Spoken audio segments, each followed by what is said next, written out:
Hello friends, welcome back to my channel. Happy to have you here. My name is Andrada and I'm a traditional and digital illustrator from Romania. I started my freelance journey almost 3 years ago, and after watching other freelance artists around the world for a while and learned a few things from them, I wanted to give it a go. I was exhausted with my life. My office job was making me very unhappy. It was a nice, cozy place, but I longed for more in my life and for myself. I've always loved making art, and after discussing details with my husband, he encouraged me to pursue my dream. But I soon realized that being a freelance illustrator is quite different from seeing others living as freelance illustrators.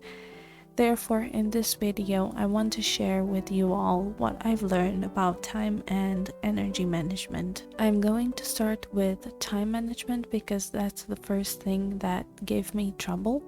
I came from a 9-to-5 job to complete freedom and flexibility of time, which sounds amazing, right? Well, it is, and at the same time, it isn't. For me, it was quite hard to adapt. I thought that giving up that routine is exactly what I needed, and I soon discovered that it was quite the opposite. A certain kind of routine was good for me.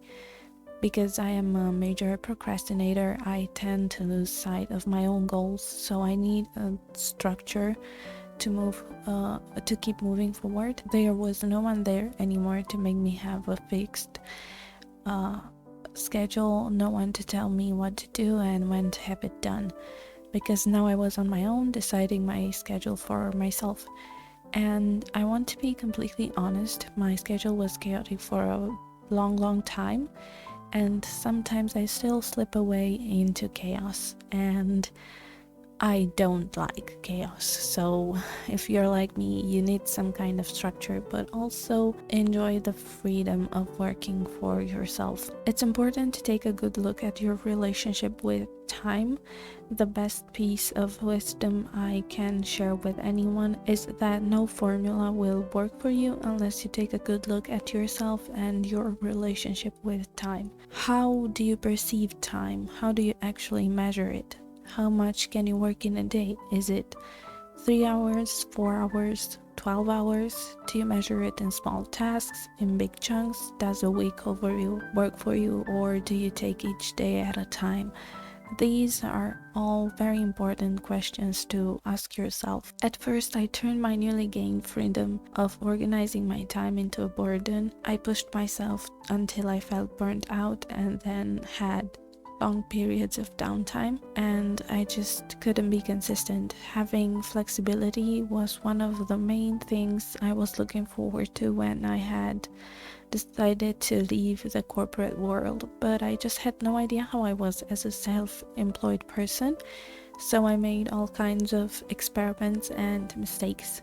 I tried almost everything: to-do lists, bullet journals, both minimalist and maximalist, doing whatever I want without worrying about time, Notion and other management apps that I don't recall.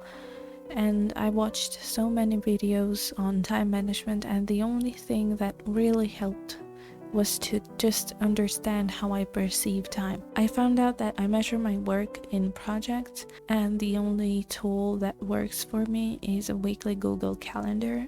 I found out that the healthy amount of working hours in a day for me is around 4 to 6 hours. I also had to understand that things don't always go according to plan. Some projects can take longer than others, some tasks are more tedious. The important thing here is that the Google Calendar is all mine. I can move things around and reschedule, but I now have a better understanding of how I work and how much I can work. Thinking in projects helps me stay focused. When I finish a project, I start another one, be it client work or work for myself. If I look at my work over the span of a week, I have an overview of the things that need to be done, but also don't burden myself with long short-term things, constantly agonizing about how much I have left to reach my goal and so on. The goal is there. I am closer to it every week. I now know what steps I need to make towards it. I set my week in big chunks because I tend to get overwhelmed when I have to-do lists. Sometimes they can be so extensive and they just give me anxiety. I take a look at my chunk of work for the day and break it down into small tasks. If you want to have to-do lists, in my experience, you'll find ways to add as many things on them as possible and then start blaming yourself for not being able to do everything on it and just get into dark places that you shouldn't go to. One time I asked a life coach what are the best books on time management that they could recommend, and they gave me some titles and then said these are good, but personally I find that a better thing you could do is to take a look at how you manage your energy. What are you investing your energy into? I might be behind the times, but I was really mind blown by the idea, and I kept thinking about it for an extensive period of time, and I realized that I might have some problems with energy management. Many times I fell into the procrastination trap because I happened to be too tired for painting, for example, or I spent a whole full week on editing a new video that I felt that my brain was fried, my head was aching constantly, and I couldn't focus on painting an important project. I wasn't distributing my energy in the right tasks. I kept pushing myself to do one hard thing after the other. So, as I was the master of my own time, I decided to try this experiment and see how I felt each day, what I was putting my energy into and how. If now I had full control over my time, I could invest my energy in a way that works for me and bring out the best of every little task I accomplish. If I see that I don't have the right energy to paint for the day, I take a break and think about how I feel. If I feel like it's not a good day for painting or coming up with a new idea, I stop and redirect my energy to other tasks like editing, for example. Or maybe there's something on my mind and I want to share it, so I write a script for a new video. Maybe I have questions that need to be answered and I do some research. The thing is that I am the only person in this company, so there's no shortage of work. There has to be something that feels just the right thing to invest my energy into, instead of just forcing myself to do something that I can concentrate on and be frustrated with at the end of the day, when I realize I could have just switched to some other task, or better yet, I should have just taken a day off. Of course, this doesn't work all the time. Sometimes you have to push through and grind, and yes, of course, sometimes you'll find yourself working for someone else doing a commission, and obviously there's less flexibility, but even then, sometimes you can work around it a bit. The client is only telling you what the end result should be, not how to go about doing it.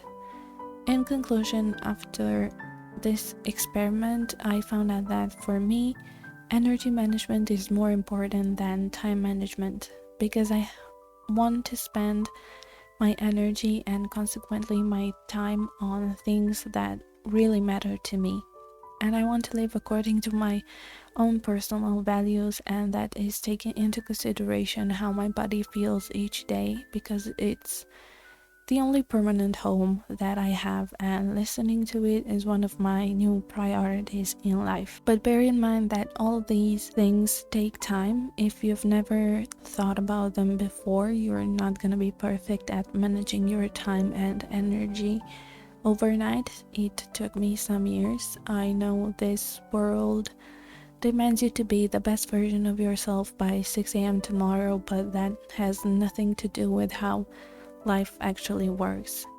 Be kinder to yourself, and every time you slip away a bit, remember your why and your core values and try again, for yourself, not for others.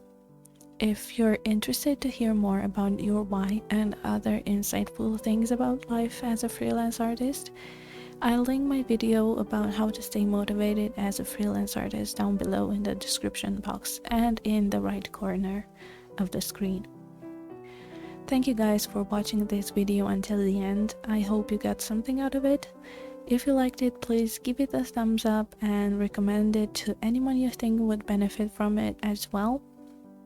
If you want to see more, I invite you to watch some of my other videos, and if my content is for your taste, please consider subscribing to my channel and hitting the notification bell to be the first to find out when I post a new video. Thank you again for being here. See you next time. Take care. Bye bye.